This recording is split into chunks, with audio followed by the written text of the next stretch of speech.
Hello, nerds watching all over the internet. It is Thursday night. It is January 23rd, and we're here for another exciting live edition of Wrestle Rewind. Yahoo!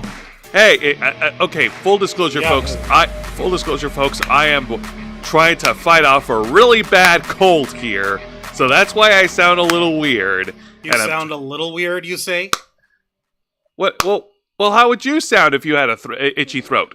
I would still try to put some gusto into what I'm saying.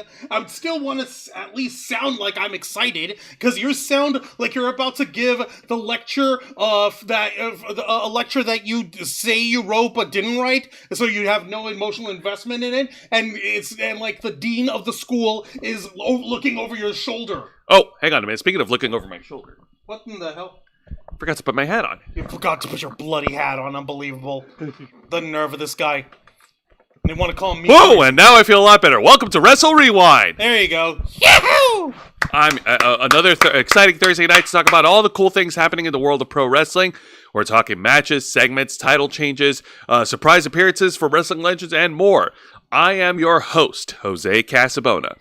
I am also the host of and founder, executive producer, and content manager of the Ravens Flock. And on behalf of all of us, we appreciate all of you tuning in tonight. Yay! And joining behind the camera is the host of the Black Files, my tag partner for Wrestle Rewind, the man who puts in the hours behind all the videos on this channel every single week, Mr. Juan Arouse. Thank you for that fine introduction, Jose. Don't you ever forget the mister. Exactly. And much like all our other shows, we are simulcasting on YouTube and Kick.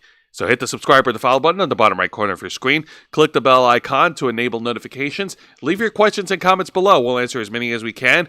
And if you wish to go above and beyond to support the Ravens Flock, then you can become an inner flocker. For $4.99 a month, you'll have access to all the perks that comes with our membership.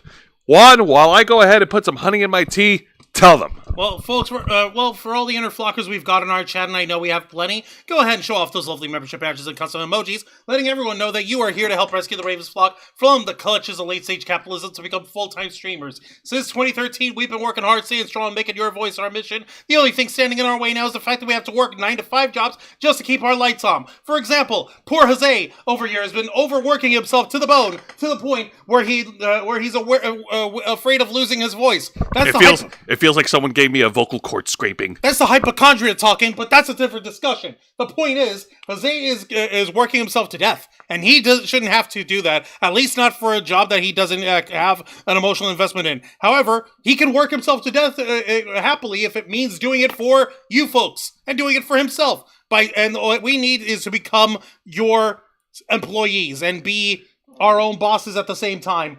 So just spread the word of the Ravens Flock, encourage your friends, family, and everyone else you know who has a passion for geek culture, nerd culture, pop culture, and everything in between to subscribe to us. The more subscribers we have, the more inner flockers come out of that, and before you know it, we'll be completely self-sufficient, we'll be completely financially independent, to the point where we can actually work on this channel full-time for you. With your help, we can and will succeed. You also get access to members first and members only content, a special discount to our merch store, link in the description below, and you get access to all of us, the Ravens Flock, your favorite motley crew of nerds, here to make your voice our mission by providing us your thoughts, your input, your feedback, and your ideas to better shape the future of this channel to suit your tastes and needs. Hey, up in the chat, we've got Lisa Boo, Vicente Guerrero, Nikki Bella, Aaron Cooper. Haven't seen you in a hot minute, Aaron. How you doing? Matthew Coburn and Mr. Quake are all in the chat. Thank you all so much for joining us and making tonight's episode of Wrestle Rewind that much more special. But pray tell, Jose, why don't you let the folks know at home what exactly it is that we do here on Wrestle Rewind? All right, well, first of all, this tea is delicious, thank you.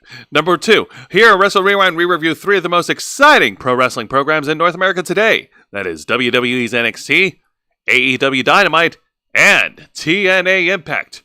All right, folks, we're near the end of January. We're still on the road to the Royal Rumble. And WWE NXT is also is gearing up for their pay-per-view event, NXT Vengeance Day, which will be next month on February in Washington D.C., the nation's capital. Yeah. Oh, some people will think some people will consider it Vengeance Day for different reasons, but I'm not going to get political here. I will. Fuck Donald Trump. Anyway. Yes. And they're also striking gold with their partnership with TNA Wrestling. TNA wrestlers and WWE wrestlers are going back and forth, walking through the prohibited portal, as they say. No, they crossed the line, Jose. Oh yeah, No, that's the little thing that they put out in their press release for that thing of crossing the line. You know what? You know what? Less syllables, I can manage with that. And yes, Penta El Cero Miedo is now in WWE on Raw. Yeah, I know, right? Doesn't it feel like yesterday we talked about Penta El Cero Miedo on Wrestle Rewind for AEW? Yeah. That's so weird. And then he got taken off of TV because Tony Khan's an idiot who doesn't know a good investment when it's right in his face. But that's a different story. Yeah, and speaking of Tony Khan, AEW Dynamite is also looking to get the ball rolling with their upcoming event called AEW Grand Slam, which will be in Australia. Crikey! That's going to be happening next month as well, so there's more to look forward to that. Now, yes, as Vicente Guerrero pointed out, it is super cold, and we are doing our best to try to survive here in Florida. While it may not be as bad as other states in our country, Pensacola's got snow. Screw you, Pensacola! How dare you get snow? the fact is, we're all freezing. We're all freezing. We're all catching cold. We're all trying to do our best to hunker down, stay warm, and try to keep our bodies warm. But what's equally important as to maintaining the temperature of our bodies warm is also maintaining the right energy. You're damn right, folks, which is why we here at the Ravens Flock are proudly, while Jose's sipping tea that has nothing to do with our partner here, but maybe it should. Well, think about it. Maybe these guys should have some kind of tea. But we're proudly partnered with our friends over at Glitch Energy. Glitch Energy specially formulated smart energy blend keeps you running strong all day long, just like the Ravens Flock, with 0 sugar, 0 carbs, 0 calories, 0 lag, and 0 crash. And if you go to glitchenergy.com, make sure that you bookmark them and save the website page because you never know when they'll release a brand new flavor right under your nose. Isn't that right, Jose? That's right. For a limited time, there's still some new and popular flavors that are available on the website, such as the raspberry mojito flavor, which is available right now and still in stock, and it's inspired by what? Simply. Yeah. It was by Simply Mage. Simply Mage. It's a raspberry mint cocktail. So, yeah. For those who are fans of raspberry mojitos, this flavor is for you. And of course, let's not forget our anniversary edition flavor of Glitch Fam, which is peach apricot, celebrating all the contributors and all the members of the Glitch Fam, including us, the Ravens Flock. Guys, you want to get your asses on this. Get a hold of the Glitch Fam flavor right now, because when they say limited stock, they weren't kidding. Last night there were only 4 remaining. Right tonight they have only 3 tubs of Glitch Fam remaining. Fuck limited. This shit's super limited. It's super limited. Oh my! It's liminal. No, it's subliminal, liminal, and superliminal. Superliminal. How does that work? Hey, you! Buy Glitch Energy. Okay. That's superliminal there for you. But what's more important than that is our promo code. Because if you go to glitchenergy.com and use our promo code FLOCKFUEL, you'll receive a 20% discount on your order, so don't delay. Treat your body to the right energy fuel that you need. Go to glitchenergy.com, use our promo code, get your hands on your own smart energy formula today. Yeah. Yay! Woo, that was a close call. That was a close one. Sorry about that. No, it's okay. We want to thank Glitch Energy very much for partnering up with the Ravens Flock. You guys have been such great partners to us. You've been so generous. You've been so kind. And we're thankful that we were able to tag team with Glitch Energy. Yeah. All right. So, we're going to Yes, CM Punk does have a sweet tooth. Yes, he does. I mean, come on. Have you seen him in the press conference for AEW All Out? That dude was munching on fucking sweet muffins while cutting down on the entire company. While cutting down on AEW and everyone. And when he was trying to talk, was it at War Games? Yeah, it was War Games. He was with the Bloodline. He was with Jey Uso, and they were trying to get their hands on a box of French macarons, and they were almost all gone except for like 3, and that was such bullshit. It was so rude. That's why he brought his own after that. And let me see here what else happened in the chat before we start. Matthew Coburn, I know someone from Pensacola. He owns a 58 Plymouth Christine that was restored with the parts from cars from Jar Carpenter's Christine. Oh, shit. Very nice. That is so cool. That is so wild. That's such a weird way to rebuild a car, but you know what? I'll dig it. Yeah. All right. So let's go ahead and start with this week's edition of WWE NXT. Juan, ring that bell. Don't mind if I do. Woo. All right. Here we go. Let's do this, people. 3 titles were up on the line for this Tuesday night. Let's go ahead and get into the discussion right now. All right. So what was the first match of the night, Jose? The first match of the night is a one-on-ones match for the NXT North American Championship. As the defending champion, the Don of NXT, Tony D'Angelo. The gabagooley, the bobbity poopy guy. Yeah. He's up in there and the beepity poopies popping up in there. Yeah, there's the paisano, the Don of NXT standing on business. Bobbity poopy! Oh, you get it by now. You know, Wancho, at this rate, if you keep going, you're going to grow yourself... Actually, no, I'm going to grow myself a giant Italian mustache. Yeah, I don't think either of us should be rocking Italian mustaches. That would be very, very, very racially insensitive. That is fucked up. Nah, I can't do it. Anyways, Tony D'Angelo is defending the NXT North American title against Ridge Holland. These two guys... Fuck Ridge Holland. I don't care if Tony D'Angelo wins. I just want Ridge Holland to lose. Fuck Ridge Holland. So anyway, Ridge Holland has been making things miserable for Tony D'Angelo since the Christmas special of NXT, where he dressed up as Santa Claus and ambushed Tony D in front of the audience. For no reason. No reason, except that he is just a very bad boy who should have gotten his lump of coal shoved up his ass. He should have had a fucking, what do you call it? Definitely he should have had something shoved up his ass. I'll tell you what, not just a lump of coal. No, he should have had lumps of, bruises and shit lumped on his head. And then, like, the Dementors and stuff. Whatever, I don't know what the hell's going on. Cannot spell his name, but even a guy who won World's Strongest Man 5 times says he eats tons of chocolate. Holy shit, you're kidding me. That's awesome. So what Juan's trying to say is he really hates Ridge Holland. For no reason. What the hell? Anyway, so here we go. Tony D versus Ridge Holland. Power versus power. These two guys are excellent powerhouses, and they go at it at each other. Yeah, people forget. Tony D'Angelo is a beefy boy. He is a very beefy guy. He's like, I don't know, 4 inches away in height and 2 inches in circumference away from qualifying as a big meaty man slapping meat. Well, he is a former collegiate athlete, so that's nothing to sniff. That's nothing to sneeze at. Yeah. Also, you want to be careful if you sneeze. Be sure to cover your elbow. Cover your face with your elbow, right? Well, of course. Yeah, exactly. Okay. But anyways, don't spread the germs. Right? So while these two guys are going at it, they are apparently being observed by the Perfect 10 Sean Spears, who is over at the entrance stage. I don't have a picture of it, but he's over at the entrance stage observing the competition. And as these two guys continue their assault on each other, when we get back from commercial break, Ridge Holland continues the punishment on Tony D'Angelo. But Tony D'Angelo was able to mount a comeback. He was able to hit his signature moves, lots of belly-to-bellies and German suplexes onto Ridge Holland.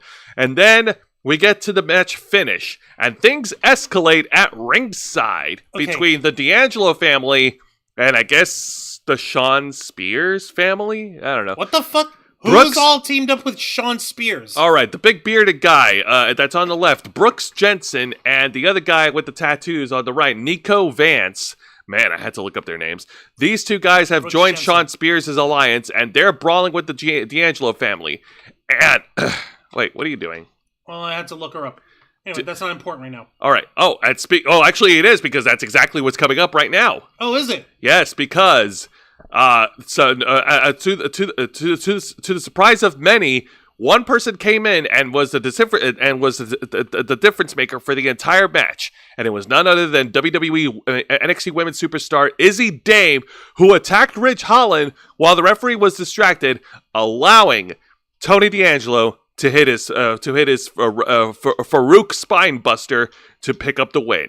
Your winner, and still the NXT North American Champion, the Don of NXT, Tony D'Angelo. Tony D'Angelo won again. Hold on a minute. Wait a minute. Izzy Dame.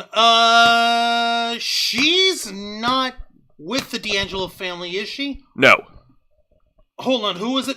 Adriana Rizzo is. What, is Adriana Rizzo out of action? What is she's like her stunt double? Or? No. For weeks, Sean Spears has been trying to recruit Izzy Dame. And last week on a backstage segment, Izzy Dame stood up for Adriana Rizzo to get Sean Spears away because Sean Spears was being a creep. Oh, penis. Okay, yeah, no. Fuck Sean Spears, fuck him. And, fuck this guy. I would much rather have Izzy Dame be part of the D'Angelo family. She could stand on business. Adriana Rizzo can have somebody that they can go off and have themselves a mani-pedi time over together. You know, just trying to put together the cannolis for everybody to have a celebration with the Gabaguli, like, this will never end. The day Tony D'Angelo goes to the main roster is the day I have to retire this joke. Unless he does any other appearance in NXT, or if he's does anything involving like the TNA crossover, I'll have to retire this joke at some point or another. Until then, I am under obligation of meme hoods to fucking continue drilling that stupid joke into the ground. Hey, listen. We made a lot of jokes here on Wrestle Rewind. Some jokes must live in infamy, no matter what happens. But it's so dumb! It is so cool! But it's so dumb. Yes, the Don Father at NXT, you're right. Oh my god. Alright, before I get to the next match, let's turn to the live chat right now. Let's see here. Yep. Mr. Rizzo Quake. and Izzy, Rizzo and Izzy, a perfect balance. Izzy does come from Italian descent. Oh, does she? Okay. Didn't know that. Also, who's Arizona State? What was it? What's his nuts? Tony D'Angelo used to play at Arizona State. Was that it? Or what's not that I know of. Wrestling is all about... Hang on a minute. Wrestling is all about gimmicks, dude. Yes, we know that, Mr. Quake. That doesn't mean we can't have fun with it. That we're having fun. We're leaning into the gimmickiness of it all. And, you know, we're having a good time doing it. So why the hell not? It's the least we can do to try and entertain ourselves and you. So shall we continue, Jose? Also, shout out to Mr. Quake, the Don Father. That's actually a clever name. I like it. Yes, it is. All right. Now, the exciting match of the night is a rematch. God, I forgot how many times these guys have gone at each other, but this is a one-on-one match for the NXT Heritage Cup Championship as the defending champion, Lexis King, takes on Charlie Dempsey. Okay. Nico Price. Thank you, not Nico Vance. Okay, yeah, no, that's what you meant. Nico Price. Okay. Thoughts. Number one, I'm sorry. I'm starting to not be that big of a fan of Charlie Dempsey's mustache.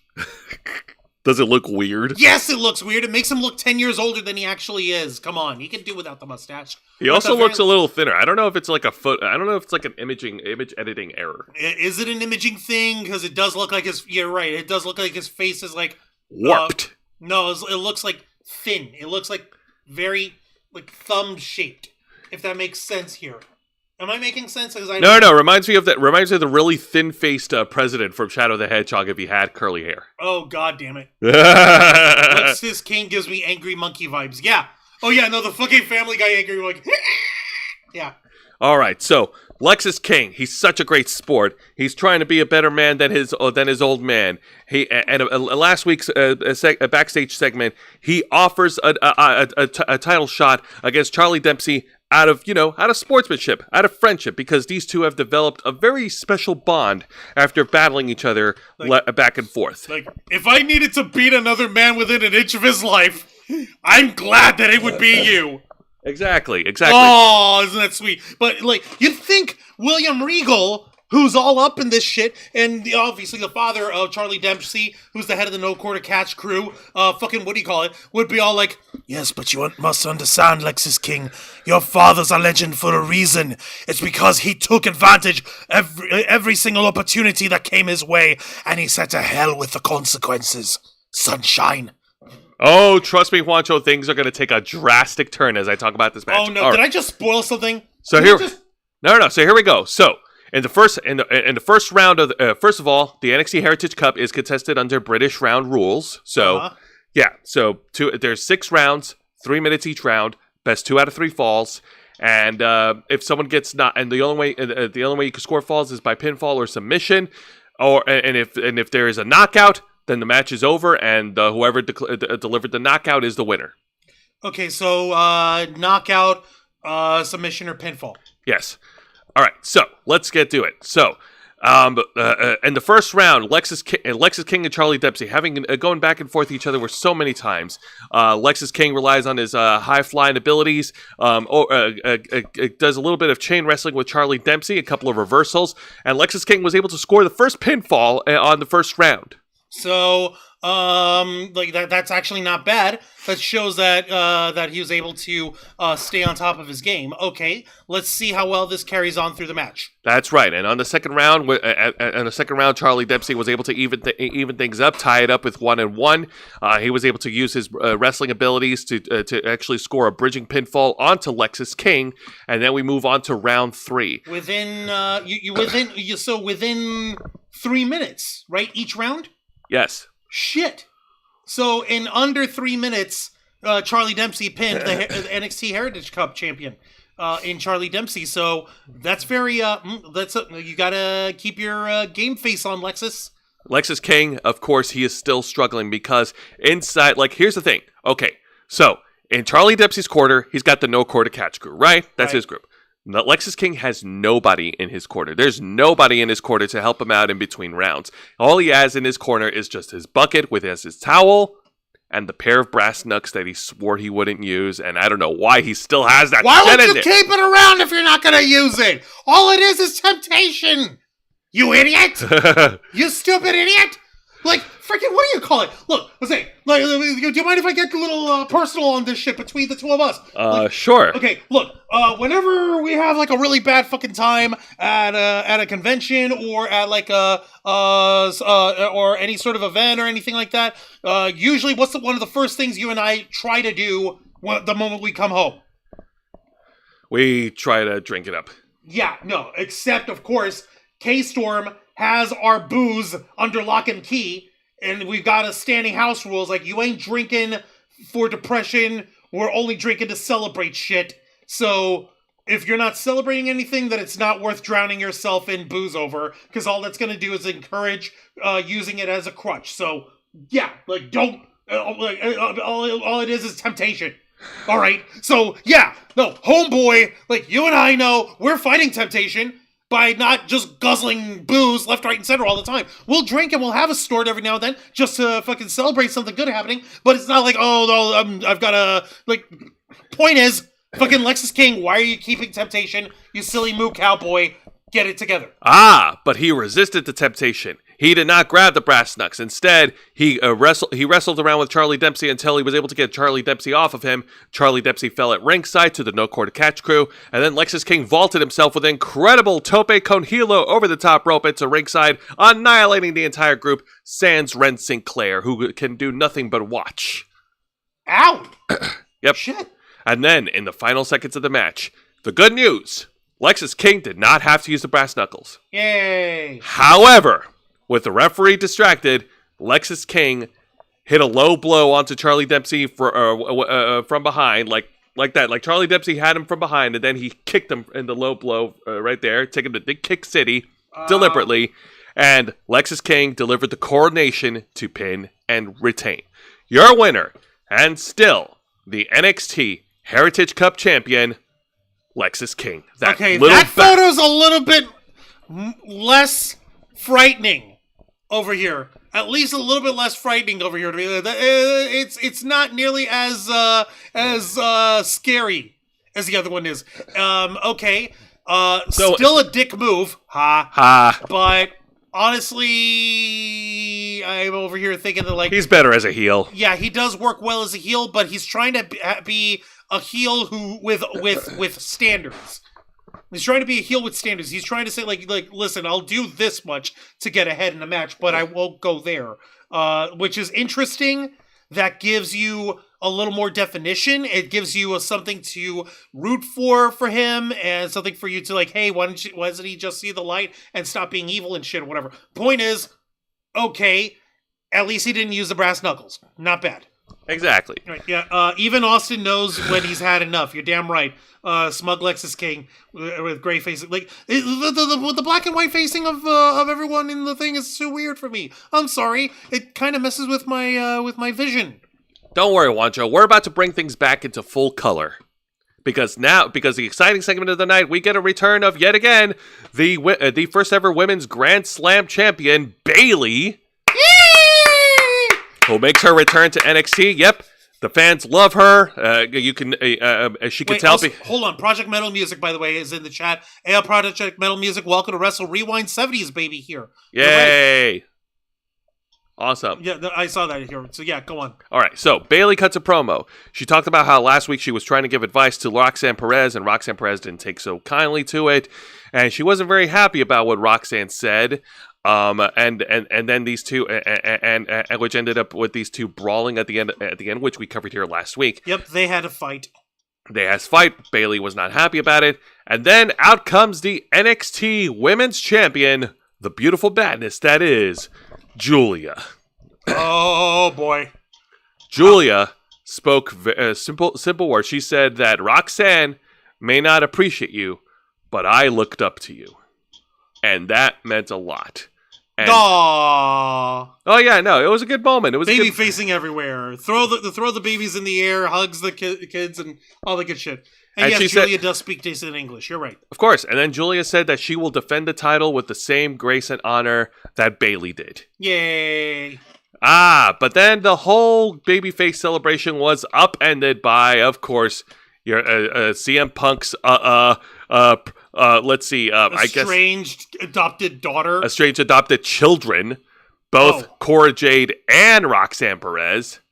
Hang on, let me this is such a weird wide shot. I don't need to see the cameraman. Yep. Let me just do that and just yep, and just a little yep, and yeah. Can we expand it? Yay! Fuck you, WWE. Like, haha.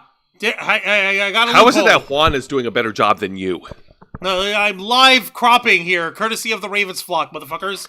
Anyway, so Roxanne Perez and Cora Jade got on the mic, and they did some more trash talking onto Bayley and onto Julia. And man, look at all that leather. My goodness, there's too much leather. Not enough. Every single one of these women is rocking some kind of leather, and I am here for it. I know, you got tight leather on the left, and you got grungy leather on the right. It's crazy. And then after all the back and forth jibber-jabber, we end on a time-honored tradition that's celebrated here in Wrestle Rewind, a Pier 6 brawl.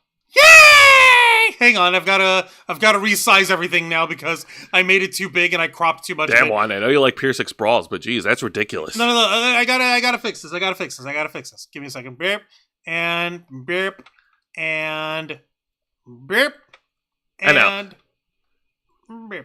All right, now let's chant like we're drunk. Yay, Pier 6 brawl! Pier 6 brawl! Pier 6 brawl! Pier 6 brawl! Pier 6 brawl! Yay! So much leather. Oh my god. Mommy! Yep, all four of them started brawling in the middle of the ring, and in the end, it was Bayley and Julia that stood tall and sent those little bitches running running in their leather pants. I'm honestly shocked. I am honestly, legitimately shocked that not a single one of these women split their leather pants. I know. Holy shit. That is a fucking miracle. That is a fantastic testament of fucking craftsmanship to the pants. That's a flex. And yeah, exactly. Do you have any idea how tough it is to walk in leather pants as a... Do you? Because I do. It sucks. It's horrible. It chafes. It makes me want to not like things. You gotta have like baby powder on hand. Such a pain in the ass. Yeah, Uncle CM Punk. Where's Ava? Ava? I don't know. She's off in the back with having a coffee or something. Leather-loving women in NXT. All four must be Judas Priest fans. Giggity. Yeah, that'd be cool. Uncle Stan, thank you for that. Fight! Hold me back. Exactly. Right? All right. So now 21. That store can piss off. Now let's get to the match of the night. And this one is a one-on-one match that started from a backstage altercation where Wesley talked trash to NXT newcomer Dion Lennox about Dion Lennox not getting his own opportunities in WWE, and these two has fight. And it's pretty... Wesley looks like he's very, very cranky. That is a cranky former rascal. Yep. Wesley is, of course, at the bottom while Dion Lennox is on top of him, trying to brawl him out and try to lay in those punches. And like I said, Dion Lennox is one of the newcomers from the WWE developmental system. So he wrestled. He did pretty well given his limitations. Wesley was able to work around with him.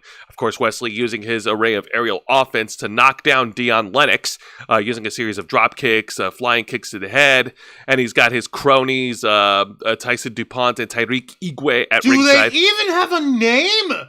No. Does DuPont and Igwe, do they have a tag team name? Hell no. They just teamed up. Give them a name. It is so weird. Give them some kind of tag team name, please. Moving on. Continue, please. Thank you. Oh, yeah, thank you, Mr. Quake, for clarifying. It was part of the WWE NIL, next in line. Dion Lennox. Not Leon Lennox? No, it's Dion Lennox. But anyways. Unfortunately, this match really didn't last much longer because it was actually cut short because Wesley was able to get the better of Dion Lennox, hitting the cardiac kick to pin and win. Your winner, Wesley. Yeah, and it was Dion Lennox. Yay! I wasn't wrong. You is wrong. No. Malik and Inofe, Black Austin Theory meets Beast. God dang it. They're of Nigerian descent. That's still like, give me a name, if anything. Okay, so, motherfucker. But wait. We are not done, Juancho, because Wesley then grabs a mic and cuts a promo on Trick Williams because in that same backstage segment, Trick Williams walked by. He was silent. Wesley tried to talk trash at him, and Trick Williams slapped the taste out of Wesley's mouth before the match. And so... You're okay. If it was a mistake, no big deal. No, it's okay. I like picking at the chat, so it's okay. So Wesley calls out Trick Williams, and boy, howdy, did that backfire on him because Trick Williams was on fire and he beat the shit out of Wesley in the middle of the ring and sent him running. Like, sorry, kid, you're still a little bit out of your league here. You need to chill your ass. Exactly. Whoop that trick indeed. Beautiful, just fucking beautiful. No other segment, nothing else that caught your eye. The good news is there were no bad segments. Thank goodness. It was actually everything from top to bottom was actually pretty much on point. Now it's just that this one match was a little bleh. It didn't catch your eye as much as you wanted it to, even though the angle involved Trick Willy Wonka over here. That's the other thing I cared about because also I didn't get a picture of it, but there is like a handprint right on Wesley's face when he was marching down to his match where Trick Williams slapped him. Wait, he had a handprint on his face? They had a handprint on his face. It's so funny. Hold on. It's not visible in any of the photos, is it? I don't think so. I don't think you're going to see it. It'd be so cool if it were. It's on the other side of his face, isn't it? Yeah. Yeah. Man. Sorry, pal. What a ripoff. I would have loved to see that. That's so fucking dumb and funny. But now let's get to the main event. And this was a one-on-one match for the NXT Championship, the top prize, as the ruler, the conqueror, the bringer of war. The bringer of war, the mountain you cannot climb, the great Obafemi, defends the NXT title against Eddie Thorpe. Oh, boy. All right, so we know the story about Eddie Thorpe. Okay, so we know. Yeah, sorry. Go on. You're the. To put it in short, basic terms, Eddie Thorpe being a little bitch in the past couple of weeks. Eddie Thorpe has been a little bitch, and it's so weird. He tries to find ways to get involved in the title picture, and it keeps backfiring on him, and it keeps biting him back in the ass. And when I talk about this, it's not the result is not going to be any different. So. Oh boy, so again, he bit off more than he could chew. He overextended himself. This is a classic case of a wrestler fucking around and finding out. Trying to punch above his weight class. Pretty much. Oh my god, yeah, no kidding. So, This match, oh my god, Eddie Thorpe did not stand a chance. Obafemi was tossing this son of a bitch around like a damn rag doll. He was tossing him around like from one corner to another corner in the middle of the ring, hitting him with the German suplexes, hitting him with strikes, hitting him with huge slams. Eddie Thorpe was able to get a little bit of offense into the match, but it still wasn't enough to keep Obafemi down. And observing this match all the way from SmackDown is, of course, Grayson Waller and Austin Theory. Oh shit! Where the fuck have you two been? They were on SmackDown. They were on a backstage segment in NXT, and they were looking for Obafemi, very likely setting themselves up to be the next challengers to face Obafemi for the NXT title. What, the both of them trying to challenge for the NXT title? That's right. They would have to decide between the two of them who gets a first crack. Or they would have to agree to a triple threat match, in which case if they'll be fine with tag teaming against him in a handicap style until one of them tries to go for a pin. And then all hell breaks loose. But we'll bookmark that and we'll save that for another time. Of course. Now, getting back into the match. Now, Eddie Thorpe, he was able to get a little bit of a breather. Obafemi tries to charge him to the turnbuckle, but Eddie Thorpe was able to dodge out of the way, and Obafemi hits the freaking ring post shoulder first. He pulls a Goldberg. Ow. He pulls a Goldberg, and Eddie Thorpe was able to get a few strikes in, but it wasn't enough. Obafemi hit him with a release back suplex, tossing his ass onto the floor, and then finally sealing the deal with the fall from grace to pin and retain. Your winner, and still the NXT champion, the great Obafemi. Oh, hey, look, a decent promo where he doesn't look weird and awkward. No, where he doesn't look like he's trying to eat me. Trick Williams is the next power slap heavyweight champ. Oh, oh, wow. That's a deep cut. Thank you, Vicente Guerrero. I pay to see it. You would pay to see Trick Williams do power slap with shit? Because you know how freaking insane those idiots are in power slap, right? Yeah. Like, they're absolutely batshit to go forward with that. No faking that or nothing like that. And then after after the Grayson Waller effect, Fall of Grace, I wish it was a strap match. If it was a strap match, I don't think Eddie Thorpe would have been able to get too far. That son of a bitch does deserve a strap match. Shut up. Yeah. Ow! And then after the match, we had an intense stare down between Obafemi and the former NXT champion Trick Williams, and that's where we close off the show. What was Trick Williams doing over there? I thought he was trying to deal with Wes Lee. He was trying to deal with Wes Lee, but he also is trying to. Well, he wants to get his title back. Well, naturally, of course. He's the former NXT champion. It's only natural that he would want to try and re-challenge for his throne. So I guess it's just a matter of who is next in line with him. We'll find out. Why would Bret Hart hate Obafemi? Nah, why would he? Come on, man. Warrior Obafemi's son. I keep Lash Legend out of my blanking as his name out of my effing mouth. It's Jackass Meets UFC. With the power slap thing. Okay, yeah, I get that. Yeah. But I don't think Bret Hart would hate Obafemi of all No. Why would that be the case? He hated Shawn Michaels for ages, and even those two managed to bury the hatchet. Exactly. So I don't know if Bret Hart's really got enough, shall we say, enough piss and vinegar left to really hate anybody. That being said, don't mention Goldberg in front of Bret Hart. Okay, yeah, he still hates Goldberg, though. Yeah. Anyway, so now let's go ahead and shift gears and let's talk about this week's edition of AEW Dynamite. Light the fuse, hit the boom, Dynamite! I'm so excited! You see, Juan just can't hide it.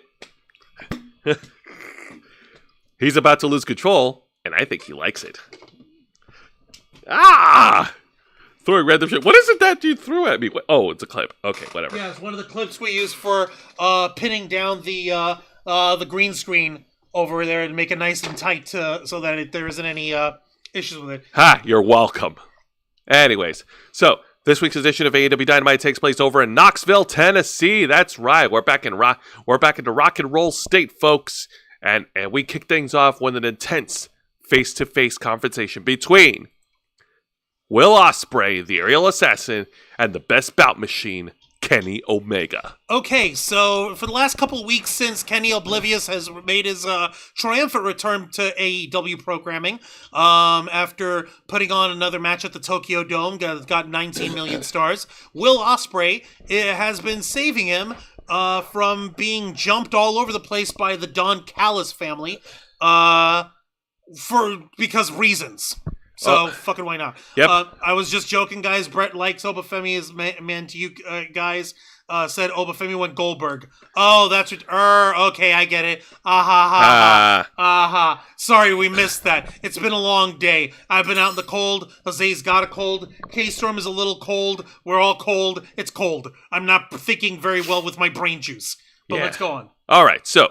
Will Ospreay requested this face-to-face talk, and he mentioned, and he made it perfectly clear to Kenny Omega that he's happy that he's alive, and that he has nothing to do with Don Callis' family anymore, and he realized that he cannot fight this battle alone. However, Kenny Omega still feeling a little salty about the last time they fought, and it was at Forbidden Door back in 2023, I believe, where Will Ospreay, with a screwdriver, at the time when he was part of the Don Callis family, stabbed Kenny Omega in the head with a screwdriver and beat him in the middle of the ring. Isn't that how Don Callis... Wait, hold on a minute. Don Callis got that stupid stab mark on his... that scar on his head because there was a screwdriver involved. So now he's literally just handing screwdrivers to his men so that they could screw their opponents? Is that what's going on? Yeah. Okay. What a screwball. I missed that, but also what the fuck? And then Kenny Omega went a little deeper into the cut by saying that it took a diverticulitis to nearly kill him for the fans to finally acknowledge Will Ospreay as the number 2 guy in AEW, and the number 1 guy is back. Oh, what a dick move! But you know what? Considering that both of these guys are cut from the same mold, in a way, they're both freaking the super flippy high spot kind of guys. They're both ridiculously like Japanese wrestling oriented. They're both big flippy dippy dudes, and they just so happen to wrestle the way that certain stuttering pothead from California likes throwing stars at. So yeah, these guys are basically cut from the same mold. That being said, unfortunately, Kenny Omega is older than Will Ospreay.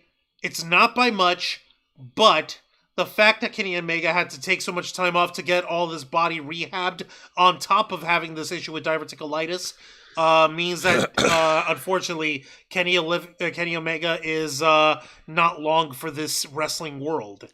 Unfortunately, that is correct. But before they could continue on, out comes the Don Callis family, and we have another Pier 6 brawl. Is there a photo of that? We have a photo of the... Why would you say this and not get me a photo of this Pier 6 brawl? Because Max won't let me screenshot. And these guys didn't put anything up on their website? They didn't put up any photos? Not for me. I mean, probably. I don't know. But you need to get on top of this stuff. This is like your pet project baby show. All right. I would imagine that you would want to have as many graphics as possible. All right. What the heck? Well, it's okay because listen, let me talk about it. These guys, it's 2 guys fighting the Don Callis family. They're fighting off Kyle Fletcher, Konosuke Takeshita, and they were brawling in the middle of the ring, and then they were brawling at ringside, and then they eventually took the fight over to the crowd, and then. What's his face? Don Callis calls for reinforcements, and he brought in freaking Brian Cage and Lance Archer. Whew. Ow. Yeah, okay. Ow indeed. And these guys continue to brawl, and it looks like the numbers game is too much for these guys until Will Ospreay finally teams up with Kenny Omega. They both managed to take out Brian Cage. They both managed to put Lance Archer through a table backstage behind the audience. And they were able to continue to fight off the rest of the Don Callis family. And what's so cool is that these 2 guys were standing on, like, they were climbing up separate, like, metal scaffolds or whatever. Yeah. And they leaped off and they did stereo moonsaults and laid out the rest of the Don Callis family. Okay, yay! So the good guys are definitely on the same page. And then Wink, Kenny nudges. Omega gets on the mic and he cuts a promo declaring that it's Kenny Omega. Well, first of all, Kenny Omega now trusts Will Ospreay. Yay! Second, he will be teaming with Will Ospreay to take on the Don Callis family, to take on Takeshita and Kyle Fletcher in a tag match Holla holla! at Grand Slam in Australia. Crikey! And then he asks the tech crew to play his music because he's afraid of heights. Wait, what? Oh yeah, Kenny Omega's afraid of heights. No, why did he say, did he say, play my music because I'm afraid of heights? Yes. Oh my, what the fuck? Hey man, I'm also afraid of heights too, okay? Yeah, but you don't freaking say that if you're a pro wrestler. One of the things that you kind of do is jump around and do flippy dippy shit. Kenny Omega kind of is known for doing flippy dippy shit. You'd think he wouldn't come out and fucking say, by the way, I'm afraid of heights. That is such a small PP move. You're giving yourself away like that, man. What the fuck? I know, what a nerd. Nerd! But he's our nerd. Anyway. Alright, so now let's get over to the exciting match of the night, and this is a tag match, playa. Holla holla! But this one is for the AEW World Tag Team titles, as the defending champions Private Party, Isaiah Cassidy and Mark Quinn defend against the Hurt Syndicate, Bobby Lashley and Shelton Benjamin. Oh my god. The almighty Bobby Lashley and the standard Shelton Benjamin. Not gold standard? They didn't use. I don't know why MVP left out gold. I don't get it. Yeah, what the fuck is that about? Oh well. Anyways, so this tag match it started off with Private Party getting their momentum in the first couple of minutes, hitting. Oh, excuse me. Hitting a couple of reversals around the Hurt Syndicate, but then things took a drastic turn when Shelton Benjamin and Bobby Lashley hit stereo belly to bellies on both members of Private Party at ringside, and then Bobby Lashley put Isaiah Cassidy through the announce desk, and it was a 2-on-1 handicap match throughout the rest of the night. Ow! Ow, indeed. And Mark Quinn did the best he could to try to fight off against the onslaught. And Isaiah Cassidy came back into the match eventually, but Isaiah Cassidy was not 100%. He was still feeling the effects of the announce table spot. And the tag champions were ripe for the picking. Shelton Benjamin unleashed Suplex City onto Mark Quinn. Let's see here. Bobby Lashley hit Isaiah Cassidy with a spear, and then finished it off by hitting his giant one-hand spine buster in the middle of the ring. The Dominator style. The Dominator style, yep. To pin and win. Your winners and new AEW World Tag Team Champions, the Hurt Syndicate. Ow! That was so rude. Ow! Okay. Goddamn! Yeah, it's cool. We've got gold on the right guys. Bobby Lashley, Shelton Benjamin, they are formidable fuckers. And yes, Private Party didn't stand a chance, but it feels so rude. It feels so wrong. It feels like, wait, why would you do that to these poor little idiots? You know, so Juan brings up a good point. I actually want to talk about this, because I'm split about this as well. On the one hand, hell yeah, Hurt Syndicate finally gets some tag gold. Fuck yeah, that's awesome. And this is Bobby Lashley's first tag team gold in his wrestling career. Serious fuckingly? Yes. Now, he's never been a tag champ before? Never. Serious fuckingly? I'm not kidding. Wow. But on the other hand, it came at the expense of Private Party, who, I mean, and I'm going to be honest, their tag run was pretty lackluster ever since winning the tag belts from the Young Bucks back in October, November. Like, they didn't really do much with the tag titles. Like, I'm sorry, but like, I love the Private Party, but their title run was swing and a miss. I guess the Private Party is over. Unfortunately, yes, the party is over. The party is over, Juan. Ain't no stopping us. Nah, God dang it. The party was over. The party is over, but business has picked up. Hasn't Shelton Benjamin always been kind of bald, or has he just been crew cutting? That's not true. Shelton Benjamin had hair at one point. Okay. Maybe he's just maybe I don't know. Maybe he has the same thing. Maybe he has the same thing I have. Like he's thinning out his hair and he likes to stay bald. I'm saying fuck it. I'm just gonna keep myself bald. Okay. Yeah. All right. Well, again, congratulations to the Hurt Syndicate.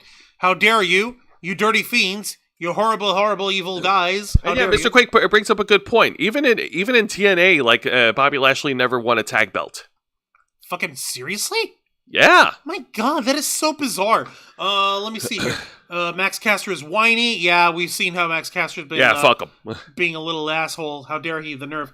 Vicente Guerrero also said earlier, if Kyle Fletcher is a wish list Randy Orton, one thing I could see coming up is Kyle trash talking ROH guys like Randy did to NXT. Ow, fuckers. Okay, I see what you mean. Yeah, bruv versus bro. I don't really see Kenny Omega as a bro kind of guy.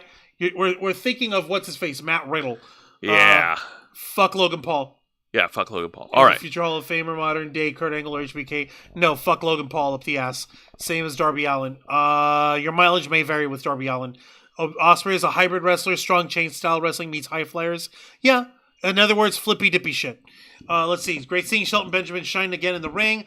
Plus, Lashley has always been a powerhouse badass. Is almost Barry's private party, though. Yeah, that's exactly it. Like that's the thing that we're worried about. That like, yeah, you can be dominant, but at the same time, like, listen, Private Party, they were popular, but ever since the Hurt Syndicate came in, everyone was just like, oh wait, never mind. This shit is cooler. Yeah, you knew the shiny things. Except these guys are close to their 50s. Anyways, so now let's get to the exciting segment of the night. And this was actually a very compelling and dramatic segment. Let me talk about this. Because, okay, so Christopher Daniels. That's Christopher Daniels with a neck brace, and he's talking to Hangman Adam Page. These two brawled it out in a Texas death match last Saturday on Collision, where it was Christopher Daniels' final wrestling match. And he lost, and it was a losing effort to the Hangman. And since then, he hung up his boots. So, on this week's edition of Dynamite, Hangman Adam Page had a good squash match against against an enhancement talent, destroyed the shit out of him. And then afterwards, Christopher Daniels came down with the neck brace. He wanted to talk to Hangman. Hangman was still pissed. He's still fuming. He's still pissed off. He's still angry. But then Christopher Daniels tried to calm him down, saying like, no, listen. I'm sorry. I came here to tell you that I am sorry. I'm your friend. You needed a friend. I knew what I was getting into going into that Texas deathmatch battle, and now the doctors are saying that I can never wrestle again. No. And he apologized profusely, saying like, I'm very sorry. I'm sorry I did this to you, Hangman, and I hope that you can find comfort. And then Hangman went from being pissed off to being conflicted. Like, he changed his expressions entirely. Like, man, like, it's just so weird. And it's also... Conflicted in what way? Conflicted that he fought his friend, and that he hurt his friend, and he cost him his wrestling career. And now he feels some measure of guilt. Motherfucker, who asked for the match? What, for the Texas Death Match? Yes, who wanted this Texas Death Match? Christopher Daniels. So what the fuck did you do? Did you agree to it for if you were so pissy about it then, man? What the fuck? I don't know, but this is like, to me, like, this is all depending on how you feel about Hangman Adam Page as a casual viewer. To me, I thought that this was really good storytelling, and this just makes Hangman look a little bit more conflicted, and he might be able to, maybe he'll have a change of heart again. Maybe he'll get back to being a good guy and stop being such a crazy asshole that's attacking people. Who knows? I doubt that's going to happen. This is Mr. I don't take advice from anyone. I think he's going to stay with his cowboy shit for now. Let me see what else we've got over here. Hurt Syndicate gives me Georgetown Hoyas vibes. It's like Bad Boys Pistons. Definitely. Bruv is a catchphrase. Yeah, no, we know. It's like how Brock Lesnar buried Kofi Kingston in 2019. Ow! I remember that. Kofi Mania started up, and then before you know it, Bork Laser went in and killed it. Well, that's not fair. Bork Laser killed it in seconds. At least these guys had a match. Yeah, true enough. And yet, no, like, we really, really, really have no respect for Logan fucking Paul. As a person, Period. No. Hell no. That guy could go to hell. Anyways, so let's go ahead and move on to the match of the night.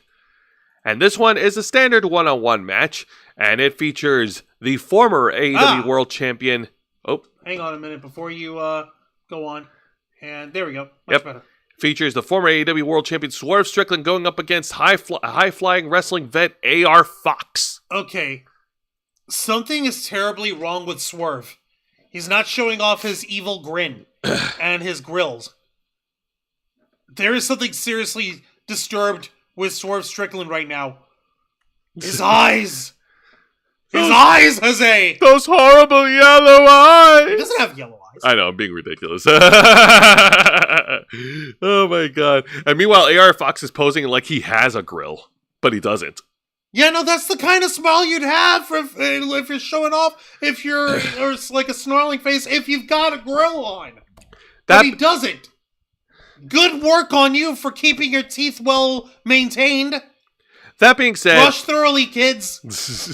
That being said, this is a standard match. Not like it's not bad by any means. It's certainly more enjoyable than the squash with Hangman, but it was nothing really spectacular because there's no actual story. It's just Swerve versus AR Fox. These two guys put on a pretty good performance. I'm not gonna lie. I'm never gonna knock Swerve Strickland in any of his matches. Even in the freaking steel cage match where he used a fucking syringe. I'll knock on it. That was stupid.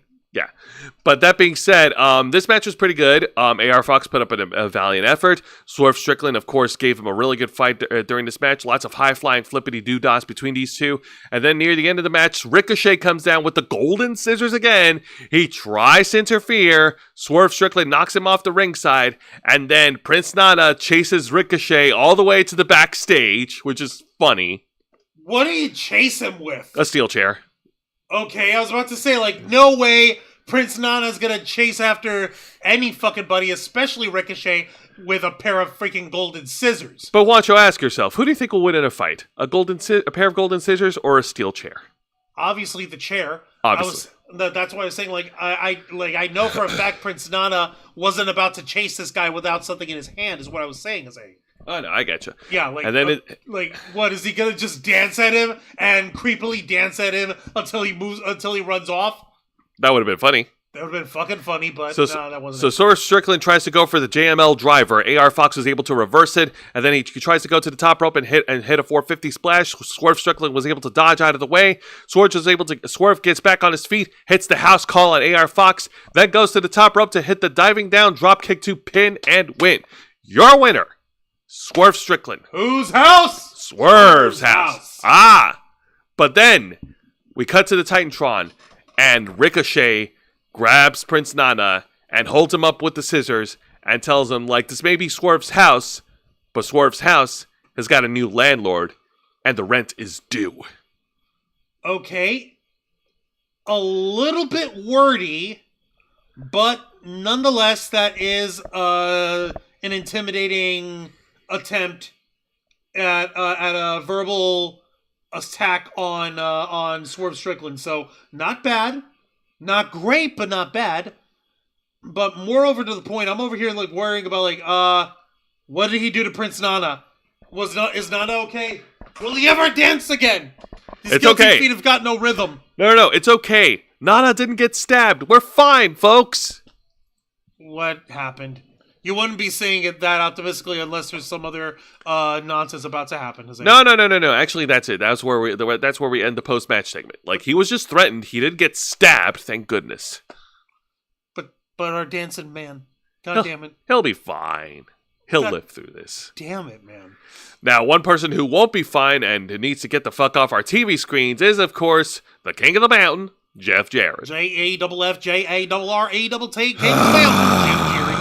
All right, let's talk about this. So Jeff Jarrett comes down to the ring. First, he addresses his foe MJF. No, he addresses his foe over manicuring his goatee. It looks too thin, brother. What the fuck? Yeah, it does. No, it's much too thin. Like, listen, I'm gonna blow up the image here so you can see his face.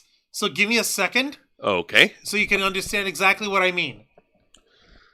Okay. Now, take a close look, folks. Look at that fucking thing. This makes him buddy. look like a bad Mickey Rourke in the wrestler impersonation.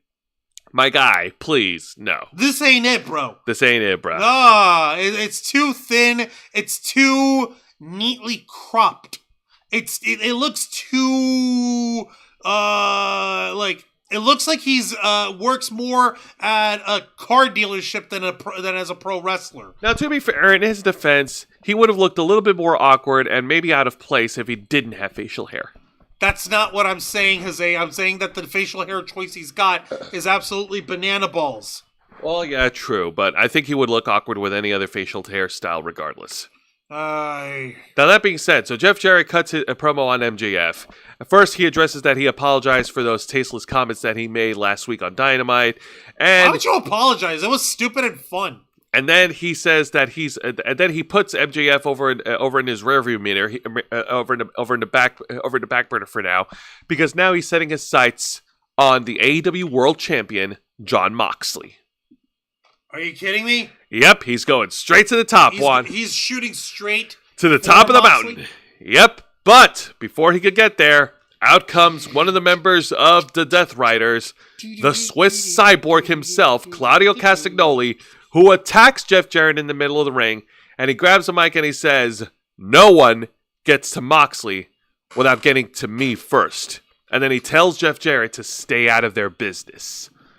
And then... What business? You fucking dopes have no agenda. You have no mission. You have no purpose. What the fuck? Oh my god. And then just as Claudio was making his exit through the crowd, Jeff Jarrett gets back up somehow, and then he gets on the mic. Oh no, that's not it. No, that's not it. I don't know why I put that there. Yeah, no, where is it? Hold on. I'm pretty sure Oh no, I guess I don't have that picture. But anyway, so he gets back up, and then he challenges Claudio Castagnoli to a match next week, and if he wins, he gets a shot at Jon Moxley for the AEW World Title. Oh, Kenny, would you kindly...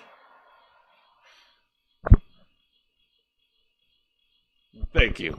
I thought you were going to hot tag me on Jeff Jarrett. No, I'm not going to hot tag you on Jeff Jarrett. No, this is like... Are you fucking serious? Are you for fucking real now? And what's even dumber is that this folded in such a weird way that with Jeff Jarrett basically sitting back up and no-selling Claudio beating his ass, kind of cheapened the whole fucking thing. Number one. And number two, what the fuck was MJF even doing there if Claudio was going to jump him? What, did MJF just like, okay, I'm showing up to not cut a promo or to not say anything? So I'm literally just going to come in, stand on the stage, and not say or do anything. Easiest fucking paycheck of my life. No wonder he signs with AEW. This is so fucking stupid. It makes no sense in terms of, like, why would MJF just sit there and not do anything or not jump in at the opportunity at beating the shit out of Jeff Jarrett? And why wouldn't he... And if that isn't the case, then why would he just allow Claudio to whip Jarrett's ass for him? More to the point, why is Moxley contending against old-timers for the AEW World Title? Oh yeah, that's right, because the best chance you guys had at a decent storyline, Darby Allin, he's taking time off to climb Mount Everest. Have fun. Great. Light the fuse, hit the boom, Dynamite. Yeah, I know. Moxley is way worse than Punk. It's so weird. It's so cringe. I know he's old, but come on, bro. Hogan stash. No, it's not a Hogan stash. It's more like a Hogan goatee. Yeah, no, I think I gotta say it here. No one knows what they're doing. All right, let's get to the main event. Fuck this shit. No honorable mention. No nothing else. No, nothing else. Really? All right. Nothing. Trust me, we're going to be taking up a lot of time as it is, and I'm trying to do the best I can to keep it condensed. And this it's not as if you're on a rush. No, but I don't want to push my luck with my throat.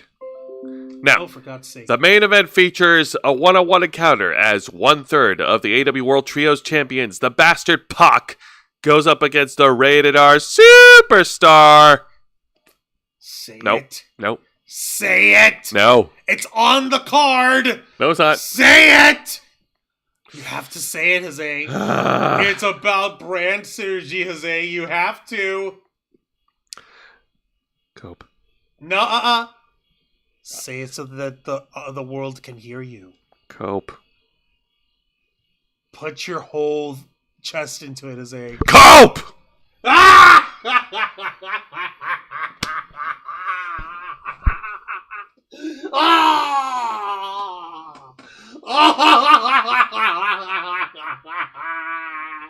Yes! Suffer, my little brother! Suffer! Okay, I'll stop gloating for now. The worst part is we can't even blame AEW for this. This is 100% Adam's idea of calling himself Cope. That's the dumbest part! Careful, Adam. Your age is showing.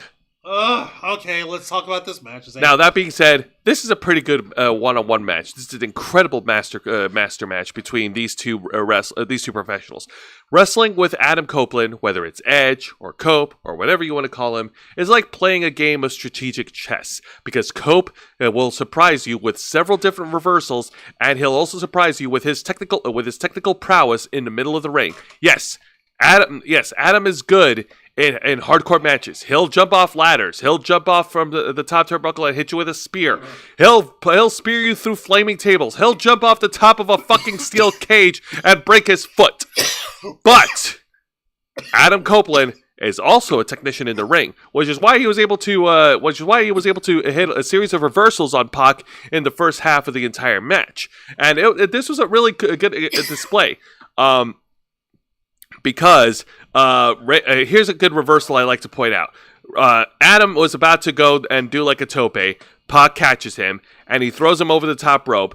But Adam was hanging onto the ring apron, and he drops down, and he drags Pac from under the legs, and he grabs him in like a wheelbarrow position, and then he slams him headfirst onto the steel steps at ringside. And that was really good. I like that. Like I said, a series of reversals. Like, Adam is a genius in the ring.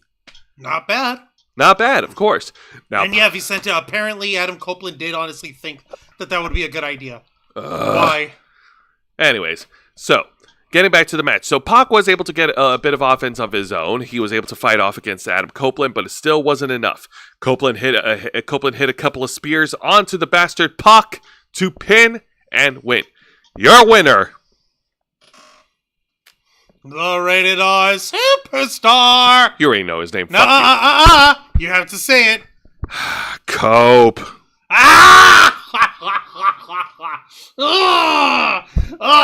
like fellatio of the mind. Yes.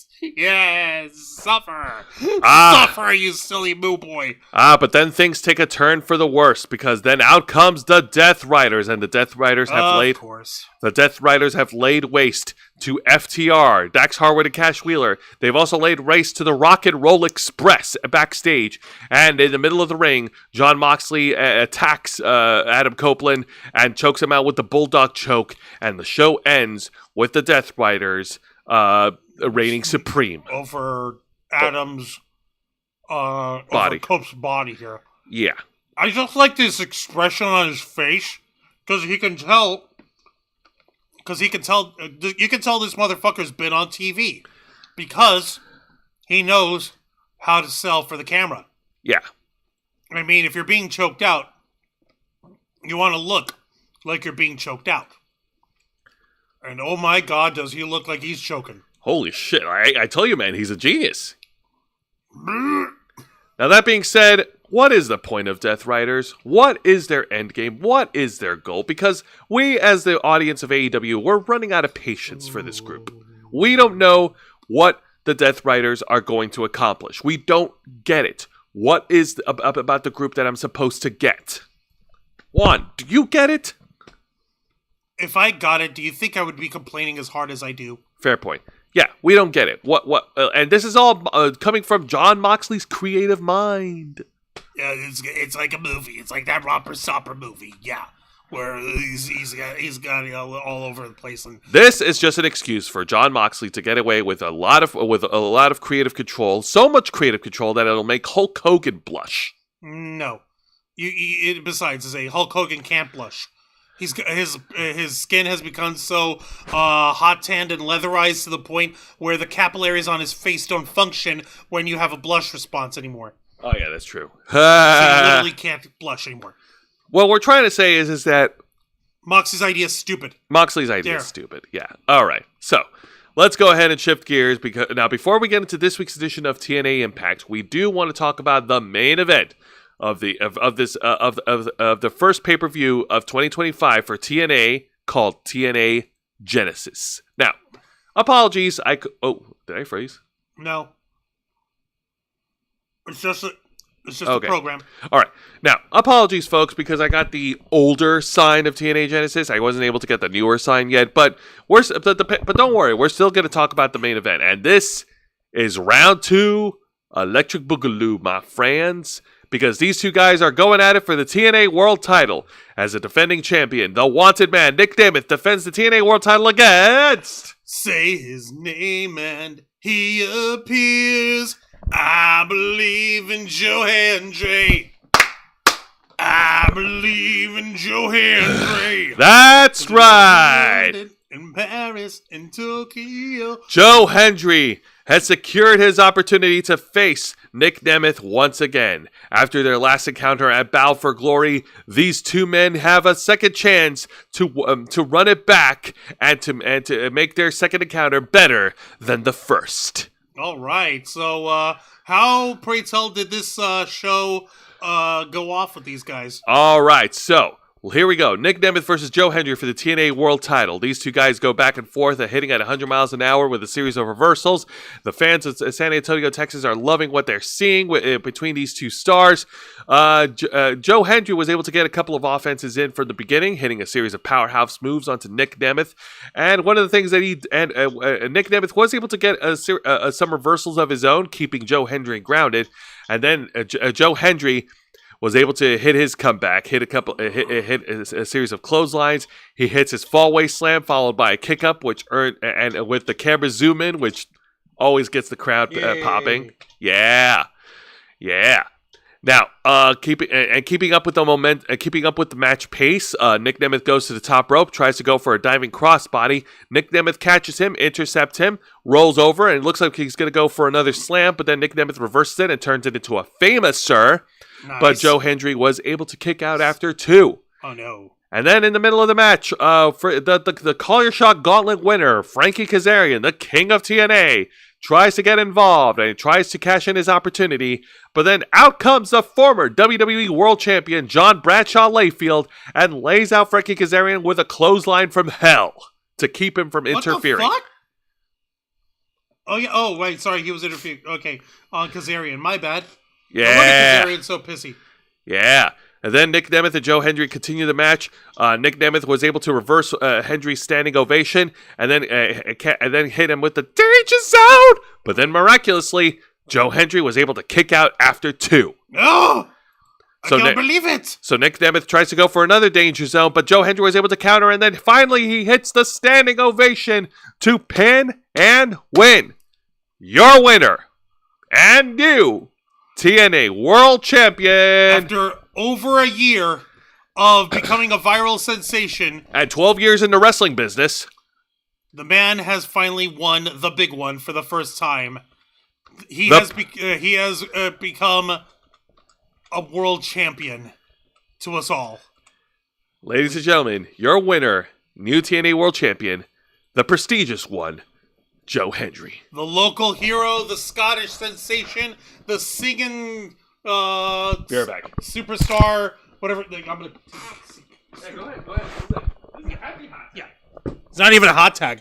It's like you're over here running off. Joe Hendry, ladies and gentlemen, is now the TNA World Heavyweight Champion. And I, for one, couldn't be happier because, quite frankly, as Jose was trying to say over the last couple of weeks, it's been a long time coming. We're glad that he's finally won himself the World Championship because all this hype, all this support, all of the fan outcry and like sensationalizing of Joe Hendry is finally paid off. And people couldn't be happier. There's still weirdness happening with what the hell is going on with the involvement of John Bradshaw Layfield of JBL. But that's a story for another time. But what's more important is Joe Hendry did it. He beat Nick Nemeth. Nemeth gave it his best shot, and neither of them really wanted to try to cheat or nothing. So boom shakalaka, we've got a new champion. And yeah, I'm happy for Joe Hendry. I didn't understand the gimmick. I didn't like it. I thought it was weird, but then I started to see it, and I started to believe. And I believed in Joe Hendry, and our belief has paid off. So you better believe in Joe Hendry. Like he said. All right, I'm here to take this. Isn't a tag. Here you go. Oh, okay. Yeah. Yes, please pick up my cushion. Me. All right. See we got my butt. Get there. All right, here we go. So yeah, overall, TNA Genesis was great. It was also kind of weird to watch because of the departures from TNA. Jordan Grace leaving for WWE. Is she going to WWE? Yes, because what's his face? Fightful mentioned that Jordan Grace reported to the WWE Performance Center. That could mean anything, is it? Don't count it out. Josh Alexander is departing from TNA, and and of course, unless we talk about PCO, the better. Apparently, PCO at a GCW event took the TNA Digital Media Championship and smashed it with a hammer. And he tried cutting a pipe bomb promo of his own. But GCW was able to cut off the mic feed and cut to another video. Oh, the boy. nerve. Wow. I know, right? Like, buddy, we don't have that kind of budget. Come on, man. Get out here. Yeah, like PCO. Come on, dude. Like, Jesus, man. We love you, PCO, but goddamn. All right, now let's get into the fallout of TNA Genesis, but with this week's edition of TNA Impact, and this was live in San Antonio, Texas. It was happening tonight live.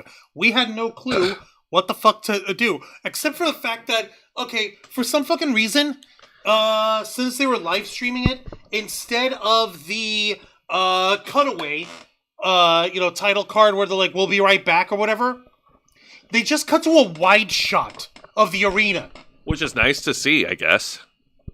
Except it's weird. Yeah. Like if you're streaming it on TNA Plus, that's how it would appear to you. But obviously, that was for the signifier for the commercial breaks and all that. I digress, though. That was such a weird and, I wouldn't say off-putting, but it takes me out of the action. Because they'll continue some matches in between commercial breaks and all for the folks in the arena. But that doesn't mean that it made sense to just keep it as a wide angle. Why didn't they try to do picture-in-picture? Or why didn't they try to do, hey, we'll be right back with the title card there? What the fuck? I don't know. I guess they were able to get away with it with pre-recorded tapings of TNA because it's easier. But with live, like, I don't know, it's weird. I don't get it. All right, I guess they didn't plan that far ahead, and like that's just not thinking ahead. Yeah, afraid not. All right, so let's get into TNA Impact, folks, and we start things off with the new TNA World Champion Joe Hendry kicking off Impact Live. Yes! The fans of San Antonio, Texas are happy to see Joe Hendry as a new champion. He gets on the microphone. He talks about how it was how much this championship meant to him, and he thanked Nick Nemeth for the awesome match. It was a great standard babyface promo. The fans love it. But then out comes the TNA Director of Authority, Santino Marella. Oh. He comes out to the ring because Joe Hendry says that he's going to be a fighting champion. He'll defend his title anytime, anywhere. And Santino against anybody. Santino Marella announced that in the main event for TNA Impact, Joe Hendry will defend the TNA World Title against always ready Matt Cardona. I apologize, folks. I couldn't find a title card for tonight, so for lack of a better option, this is an old one from when Joe Hendry was Digital Media Champion and when Matt Cardona was more or less full-time with TNA. Yeah, I think this was like back in 2022 or 2023. Yeah, because it's still Impact there on the screen. Ah. God dang it. Yeah, I know. It's old. I'm sorry, guys. But yeah, surprise, folks. We got the King of the Indies, the Deathmatch King, the complete Matt Cardona, who is always ready for any sort of challenge and any sort of championship opportunity that comes his way. And lo and behold, thanks to Santino Marella, he got one. Yay! And shit. All right.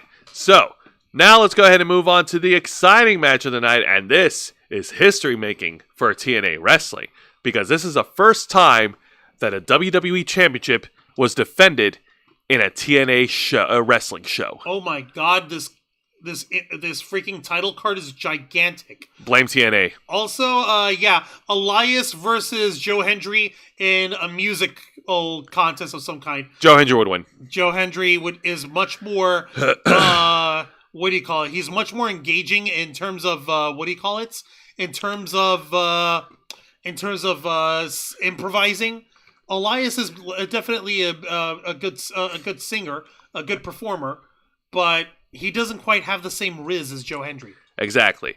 Now, the exciting match of the night is a tag match, player. Holla, holla. For the NXT Tag Team Championship, as the team of Fraxium, that'd be Axiom and Nathan Frazier, take on the Rascals, Trey Miguel and Zachary Wentz. All right. Nice to see that we've got the commingling, crossing of the line. If you'd have told me 2 decades ago that TNA was going to have a WWE Championship to be defended in their ring, I would have laughed at you and it would have been like, nah, bro, that ain't going to happen. Come on. We would point and laugh at you, and then we would give you a wedgie and steal your lunch money. Yeah, I know, exactly. That's like Eric Bischoff allowing freaking Medusa to defend her WWE Women's title before she tosses it into the garbage. That would have been, and that's not even how that would work. It would have to be Vince McMahon allowing that championship to be defended outside of a WWF show. That's how that would work, Jose. But he did allow the NWA titles to be defended in the Attitude Era. Yeah, he allowed another championship from another arena, another promotion to go in on there. And then Stone Cold Steve, the NWA World Championship. It was like the new NWA International Championship or something like that. But then Stone Cold Steve Austin killed their credibility on day one. Ha.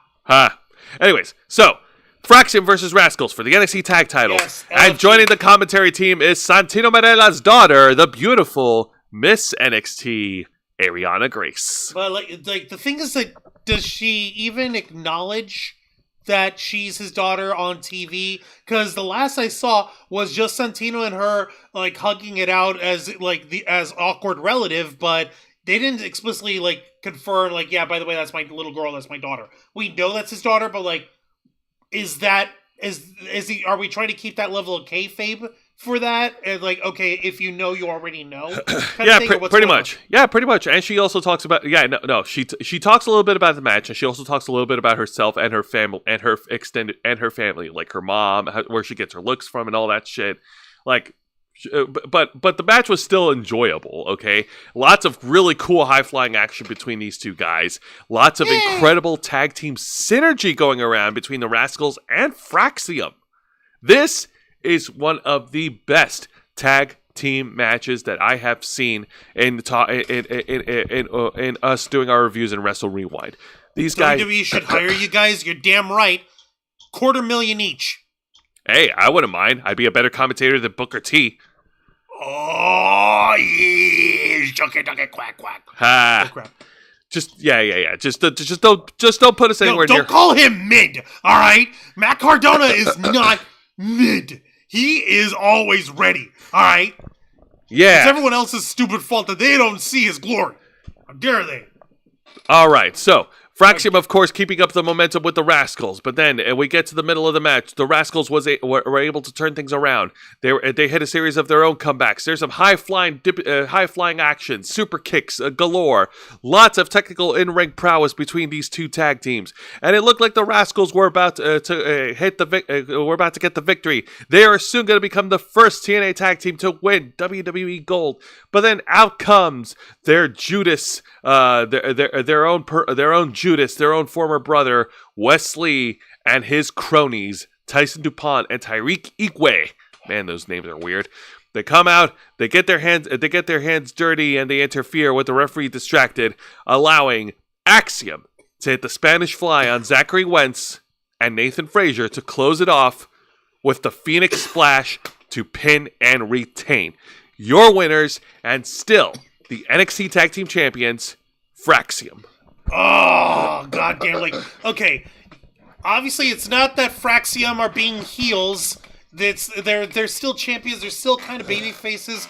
They're just not going to say no to a good opportunity, because the whole thing of Wesley and his cronies jumping the Rascals is, if you folks may or may not recall, Wesley is a former Rascal. So he still has beef with his former teammates over here, and that hurts the soul, because it looked so cool for a few moments back when they were reunited in NXT for a little while, because that was fun. But then then we had the program with Zachary Wentz and Wesley going at it, and it ending with them getting their beating each other's ass like that. So I guess Wesley is still sore about it. Damn. Yeah, Wesley. Okay, Ariana Grace greater than Chelsea Green. Okay, buddy, let's not say things we can't take back. Those are fighting words, Those son. are fighting words. Ariana Grace is adorable and ridiculous in terms of hamtasticness, but nobody can hold a candle to Chelsea Green. Also, Mr. Quick said that the NWA North American title inspired the NXT North American counterpart. Yes, it did. Are we sure about that? Are we sure it wasn't the fact that that the WWF did used to have a North American championship before they instituted the Intercontinental Championship? Are you sure that's not the reason why? Honestly, I really don't care what the inspiration is. I just like the North American title. But anyways, so let's move on and let's get to the best segment of the night, because we now finally hear from the walking weapon himself, the Canadian Iron Man, Josh Alexander. All right, so final fuckingly. Also, I love the little sub-caption over here. We'll hear from Josh Alexander, and underneath, who is contractually obligated to appear. Yes, because Josh Alexander, he fought Mike Santana. These two guys pushed each other to the limit in their I Quit match, and Josh Alexander, he was the one that said, I quit. Oh my god. And they finally earned each other's respect. They shook hands in the middle of the ring at Genesis, and then Josh Alexander grabbed the mic and he cut a post-match promo saying, "Hey, listen, man, I didn't just quit the match, but I'm also quitting TNA," and then walks out. Oh, so that's how he did it. Okay, that's not bad. I'm not gonna lie, that is not a bad way to tie in the fact that he's leaving TNA. Vicente Guerrero from earlier was saying, so funny to bring up Medusa Nitro segment. Remember, right before she threw the belt in the trash can, she says something like, "You all can really kiss my ass." Yeah.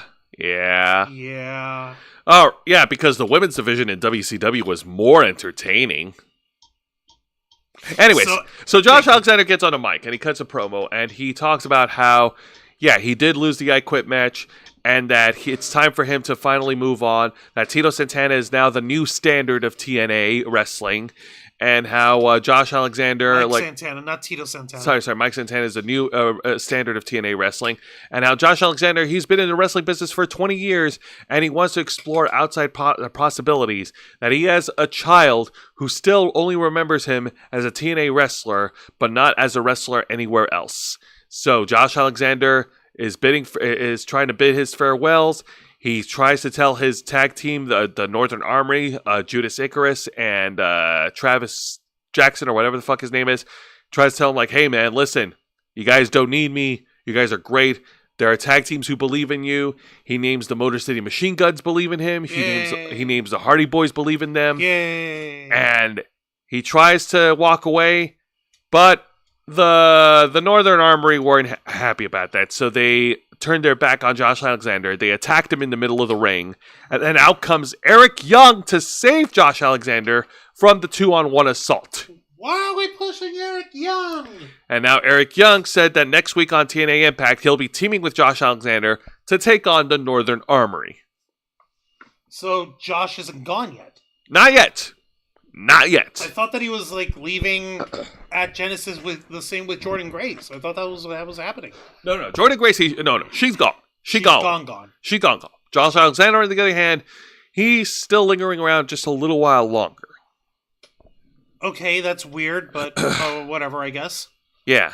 But that is so dramatic and horrible. Like, no, how dare you? They attacked your mentor. Rah. Personally, I'm happy about this. I'm also heartbroken because I'm used to talking about Josh Alexander here in TNA, but if he's exploring outside, like free agency, then hey, best of luck to him wherever he goes. Please don't go to AEW. Please don't go to AEW. As if fucking Tony Khan knows what to do with an actual man.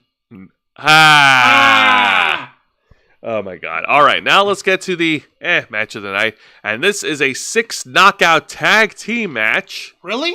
Yes, the team. This is the one that you're kind of mad about? It was all right. I mean, it really didn't do much for me. Let me talk about it. It's the team of the TNA Knockouts World Champion Masha Slamovich and the Knockouts Tag Team Champion Spitfire, Danny Luna and Jody Threat, versus the team of the Demon Assassin Rosemary and Ash and Heather by Elegance.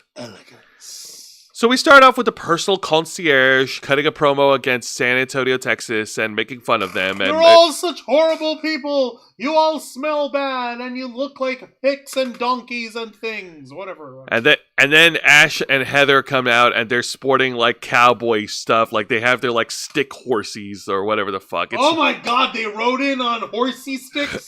Yeah. What the fuck? It was such stupid shit. What the fuck? Were the horsey sticks at least like bedazzled? Did it have really, really corny like jewelry looking things on them? No. Were they pink ponies? No. No pink pony club? No. No way. Chaperone would smack you for that. What did you say? Just go on. It's like you wouldn't get it. You're not with it. I used to be with it. But then they changed what it was. Now what I'm with isn't it? And what's it seems weird and scary to me. And it'll happen to you. It already happened to me, bitch. Alright, so. Alright, tell us about the match. Alright, so Masha Slamovich and Spitfire, Danny Luna and Jody Threat showing some incredible in-ring chemistry together. Of course. Taking on overwhelming Rosemary with an incredible like tag team combination, just a series of moves after moves after moves and moves. A great sequence by Spitfire. Now, Ash and Heather by Elegance were able to help out as well, using their own chicanery to try to get the advantage.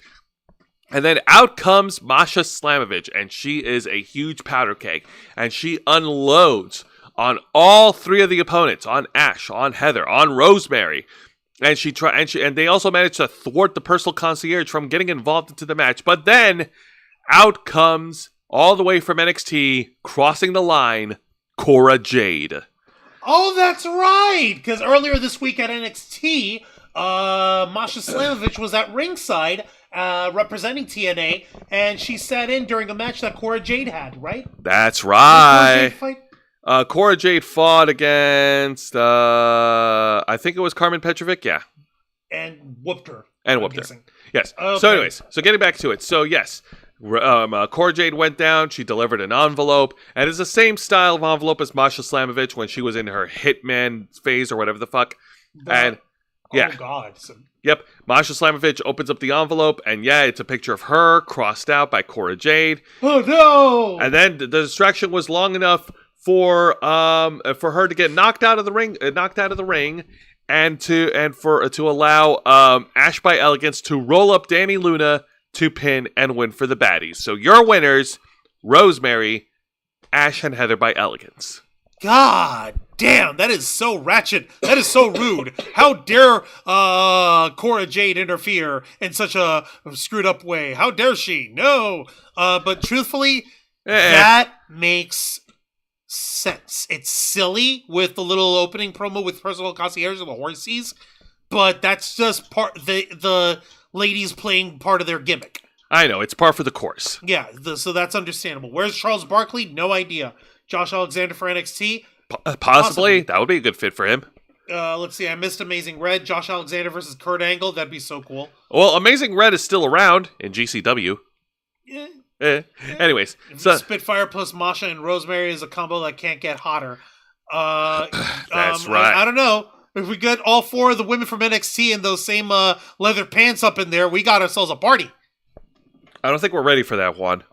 I don't think you're ready for that party. I'm always ready. No, you're Just not. like Matt Cardona. All right, but before we get to that, let's get to the really bad promo segment. And Juan tuned into to the latter half of it, and it was hard to watch. She's a racist. She's a racist. She's a racist. So following She's a racist. So following Tessa Blanchard's victory over Jordan Grace at Genesis, Tessa Blanchard gets on the mic, and first she cuts a promo getting some heat for San Antonio, Texas, and then she makes a big deal about her family, about how Joe Blanchard used to run a promotion here. She talks a big game about her family lineage and the wrestling family that she's from, and she also trash talks a little bit about San Antonio, Texas. And then, but the fans were just booing her like fucking crazy. Like, this is Dominic Mysterio levels of booing. This is Baron Corbin levels of booing. God, Baron Corbin's the worst. Oh no, Tessa, yeah. No, but like, actually, like, they were legit booing the shit out of her. Like, go the fuck away booing, or like Go you the said, Dominic. Go the fuck away booing. Yeah, exactly. No, I'm asking, like, is it go away heat or is it heel heat that they've got? Go away heat. You sure about that? Were they Dude, continuing the she's a racist shit? Yes. Well, that's what she gets for being a racist shit. I don't fucking know. That's what she gets for being a racist and for not not giving a public denouncement of her own past actions. Fuck. Because she didn't do anything wrong.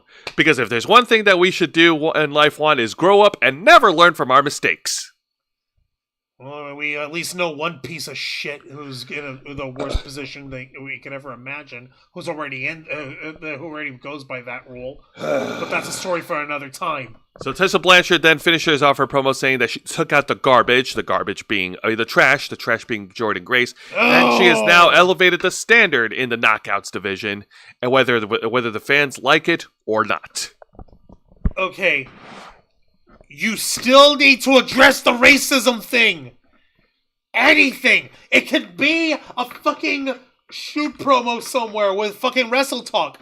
I'm sure Ollie Davis would be alright with doing a Zoom call with you in order to fucking address this shit once and for all. And get it out of the way and get it done. That way, people can focus on hating her for being a heel instead of hating her for being a racist. Fuck! It's not that hard. I'm sorry for doing racist shit. I don't like that was stupid shit, and that's not right. But then again, that would have to that entire motion is all dependent on the assumption that she would find something wrong in her behavior. Like you said, never fucking admit any fault. Unbelievable.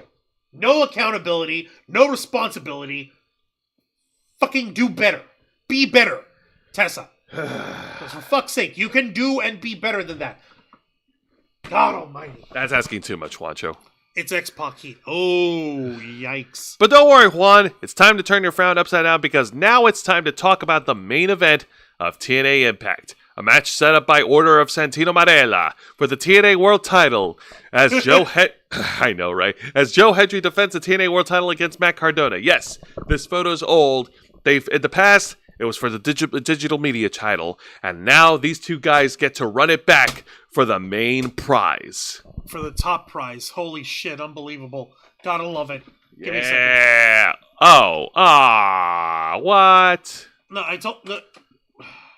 You already know what's up. Anyway. Okay, so now Juan and I, we got a chance to watch it. Of course Juan's going to watch it. He's not going to pass up a chance to watch his hero, always ready, the complete Matt Cardona. And believe in the prestigious one, too. I know, it's like two internet memes trying to battle it out. Actually, it is two internet memes. Fucking What's-His-Face was the original meme. What's-His-Face was the... Like, Matt Cardona was the original internet meme wrestler, and now Joe Hendry is the new version of the internet meme wrestler. Yeah, bro, I was doing it before you made it cool, bro. Yeah, but I made it cooler, bro. What the fuck were those? I don't know. Anyway, so... You know, for a guy who's got, like, congestion and he's not sure that he should be talking, like, with his voice... You're chewing real hard to try to do Joe Hendry and Matt Cardona's voices. That is so weird. Yeah, I know. Let me get some water before we continue. Yes, please get some water in your system. Always hydrate. Do not dehydrate. Yes, it's also good against nasal congestion. Anyways, so Joe Hendry versus Matt Cardona. Oh my god, it was so weird to watch because part of it was also watching while they were on commercial break. Yeah, like I mentioned earlier, anytime these guys go to commercial break, it just cuts to a wide shot of the arena, and that fucking doesn't make any sense. And we don't know what to make of it. Why should we fucking just sit around and watch a wide angle shot of the arena? Yeah, it's cool, it keeps us waiting, but like, come on, what the fuck? But Jose, there was another guy that we needed to address who made a return to TNA. All right, real quick, I guess this does count as an unofficial honorable mention, and yes, we were blessed by the return of the former TNA X Division champion Mustafa Ali. Yay! In Ali we trusted. Yay! I see. That's cool. Yes, Mustafa Ali will be returning to in-ring action next week. Yay! Okay, so back to Cardona and Hendry. So Cardona and Hendry, these two guys are going at each other, back and forth reversals from both Joe Hendry and Matt Cardona. And then Matt Cardona using, of course, his underhanded tactics to get the advantage over Joe Hendry. And then when we cut to commercial break, Juan, you have a keen eye. You saw what was happening in the commercial break, right? Let's see. What was happening during the commercial break? Something along the lines of, what do you call it? Cardona throwing Hendry across corners, trying to do knee strikes and trying to beat him up and everything in order to get in on the show. But no, I don't. No, it's okay. That's good. And then when we got back from commercial break, Matt Cardona was able to regain momentum, and he hits Joe Hendry with the reboot, aka the Broski boot. But Joe Hendry was able to kick out after 2. And then Joe Hendry hits his own comeback. He hits a series of clotheslines. He hits his fallaway slam, does the kip up, and then he tries to prep Matt Cardona for the standing ovation, but Matt Cardona was able to reverse it. And then we get a referee spot. The referee is knocked down. Oh no! No! And boy, this ref, he was down for a while too. Yep. And speaking of things going for a while, Matt Cardona slowly gets out of the ring and he grabs the TNA World Title. And it looks like he's gonna go back in and attack Joe Hendry. But then out comes JBL once again to hit Matt Cardona with the clothesline from hell. And then there's a weird... What the fuck? And then there's a weird stare down between JBL and Joe Hendry. And then JBL walked off. Just kiss already! No, I'm over here freaking like, what the fuck is up with JBL attacking everyone in creation? I don't get it. Was it with JBL getting involved in anything involving Joe Hendry? Yeah, that's so fucking wild. And Vicente, Tessa Blanchard getting booed like fucking hell. Tessa had the racist actions not even alleged. She was full on called out by every woman, yet Tessa speaks great Spanish. That's because she went down to wrestle in Mexico because she couldn't find any other promotion that would hire her. Hell stateside. No. Hell no. She was a controversial free agent for years. JBL thinking he's Chuck Norris. Ha. Citizen Copeland. Well, apparently JBL's interference meant nothing because Matt Cardona clocked Joe Hendry in the head with the TNA World Title, but Joe Hendry was able to kick out after 2. Take that, Cardona, you fiend, you scurvy, fucking, jerk.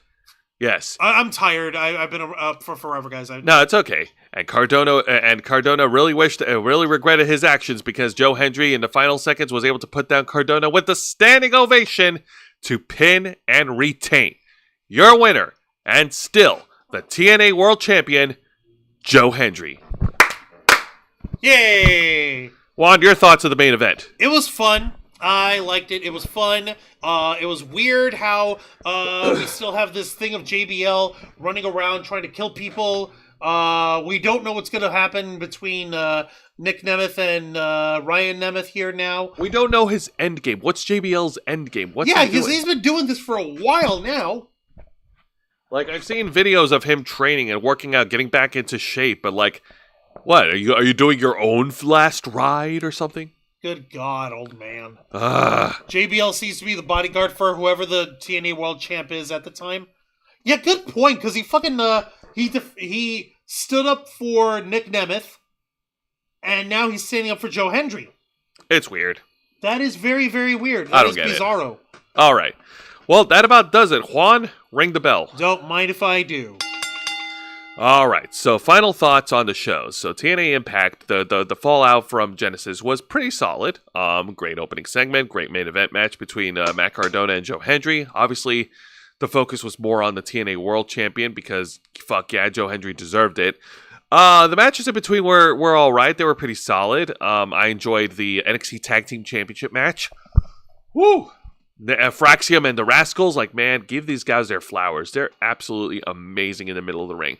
There was another tag match between Moose and JDC versus the Hardys, but that didn't have the same energy and the same pace as the NXT Tag Team Championship match. So we did have another homegrown TNA match, or rather tag team match, that did just as well, but this the cross promo match between the Rascals and Fraxium was just that much cooler. Of course, absolutely. And Josh Alexander's promo was pretty heartfelt, and I can't wait to see what he does outside of TNA.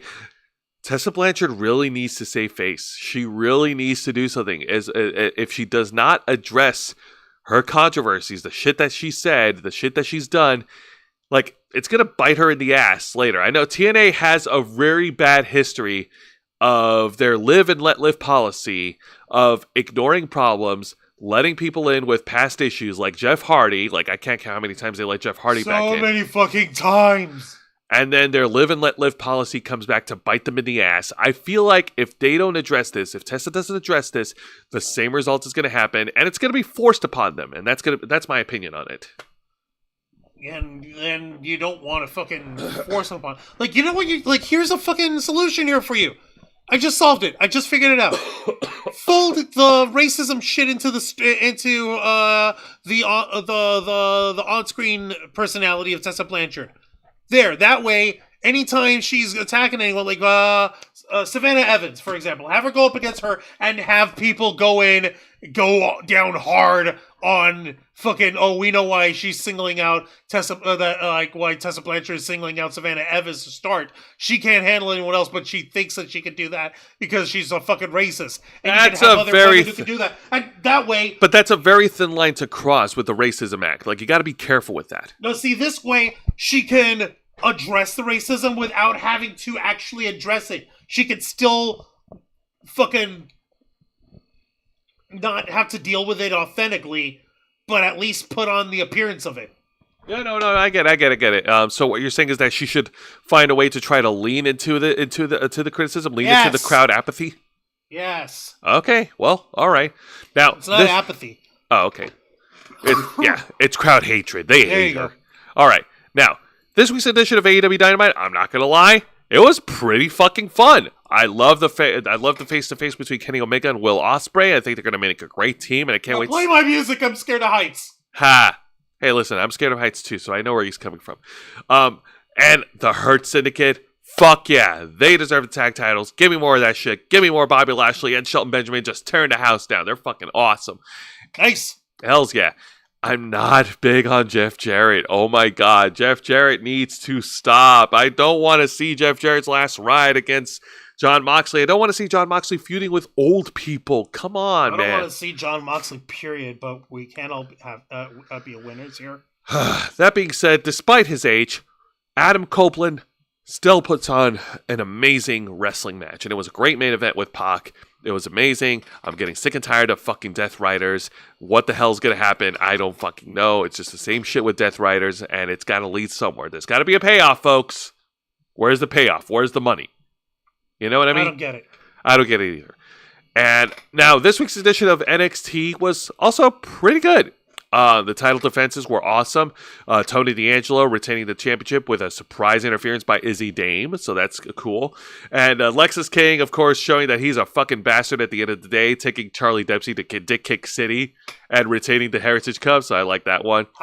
And, of course, Oma Femi defending the NXT Championship against Eddie Thorpe, who, by all rights, really didn't deserve the opportunity, but he got it anyway, and he got his ass torn up for it. And overall, it was just a really great show. I enjoyed it, and it was a lot of fun. Now, folks, do not worry, because we are returning with Los Amigos Play this Saturday at 5 p.m. Eastern on YouTube and Kick with another round of A Plague Tale Innocence. Yay! And to next week's edition of Wrestle Rewind, we'll be returning to our regular format with honorable mentions included. So until then, Juan, plug us away. Don't mind if I do. Ladies and gentlemen, boys and girls, thank you very much for watching this week's live stream edition of Wrestle Rewind, hosted by Jose Casabona,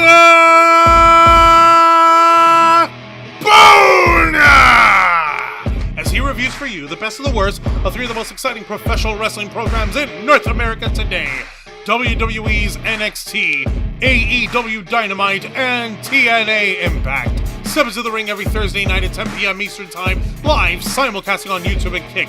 Hit the subscribe and the follow button, ring the notification bell to stay up to date on all of our content. Become an inner flocker by hitting the join button. Until next time, continue to follow us on Facebook.com/RavensFlock, Twitter.com/RavensFlock13, Instagram.com/TheRavensFlockOnline, Kick.com/TheRavensFlock, and of course, remember to hit the subscribe button and ring the tiny little notification bell right here on our flagship platform, YouTube.com/TheRavensFlock, humble home of the Black Files, Los Amigos Play, Wrestle Rewind, and the Ravensflock. All right, folks, thank you very much for tuning in to another exciting live edition of Wrestle Rewind.